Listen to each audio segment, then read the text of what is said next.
자, 그다음 또 질문 2예요.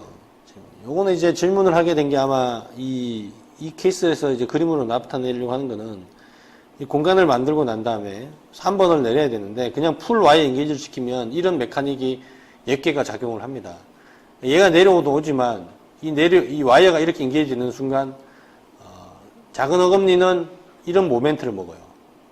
그래서 인트루전이 되면서 모멘트를 먹기 때문에 이게 점선처럼 치아가 쓰러집니다.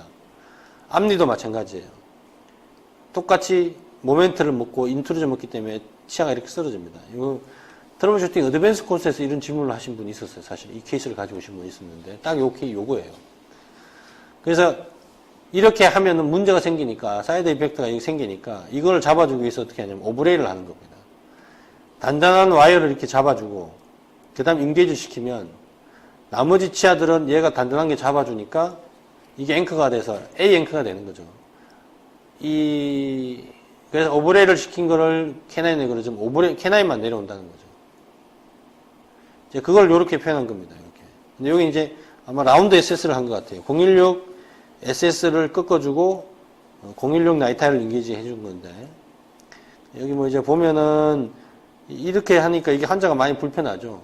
여기 그림에서 보듯이 이렇게 하면 돼요. 이렇게. 그러니까 이게 왜냐면 와이어를 그대로 안 넣는 이유는 뭐냐면 그 와이어를 그대로 넣어놓으면 얘가 내려오면서 브라켓이 와이어에 걸려버리니까 와이어가 이 치아가 배열될 때 브라켓이 걸리지 않게 하기 위해서 이 메인 아치 와이어를 밴딩 해주는 거예요. 그러니까 바깥으로 튀어나오게 접거나 버칼로 아니면 밑으로 이렇게 접어서 배열됐을 때 브라켓이 닿지 않게만 해주면 되거든요.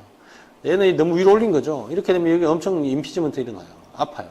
그래서 여기서도 보면 와이어를 교환면 방향으로 내려 접었다면 환자의 불편감을 줄일 수 있었을 것이다 라고 이렇게 역자가 이야기하고 있는 거죠.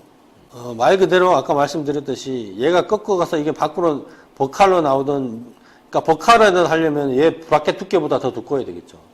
밑으로 내려올 거면 브라켓 솔로스에서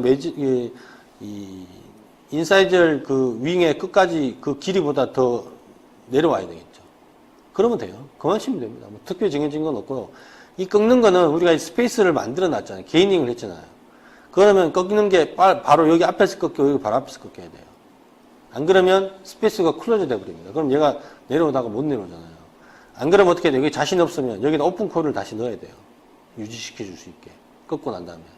그렇게 해도 됩니다. 그럼 뭐 방법적인 거니까 그렇게 하시면 되고. 왜냐면 이게 딱 맞춰서 끊는다는 게 생각보다 쉽지가 않아요. 그리고 이제 여기 보면 메인 와이어 단계가 어떻게 되느냐인데 여기서 이제 라운드 SS를 했잖아요. 라운드 SS나 아니면 0160 SS를 하게 됩니다. 근데 이제 그거는 이제 일단은 SS 와이어가 하면 되는데 내가 하려는 게 어느 정도냐에 따라 달라요. 예를 들어서 여기서는 익스트루전 시키잖아요. 익스트루전은 큰 힘이 필요하지 않습니다. 그죠? 큰 힘이 필요하지 않기 때문에 라운드 SS로 이제 잡아줘도 큰 문제가 없을 수 있지만 예를 들어서 캐나인 로테이션을 잡아줘야 된다. 아니면 엑시스를 잡아줘야 된다. 그러면 016 SS를 못 잡습니다. 다 끌고 가버려요. 016 SS도. 그럴 때는 최소한 162 SS를 가야 돼요. 그럴 때는. 그러니까 딱 정해진 건 없습니다. 내가 어떤 걸 하느냐에 따라서 그 힘이 세면 센 놈을 잡아줘야 되는 거고요. 힘이 약하면 약한 놈으로 잡아줘야 되는데 와이어는 SS로 잡아줘야 되는 건 확실합니다. 아까 말씀드렸잖아요. 그죠? 잡아주는 역할을 하는 거는 SS 와이어다. 그걸 유지시켜줘야죠. 이해되셨어?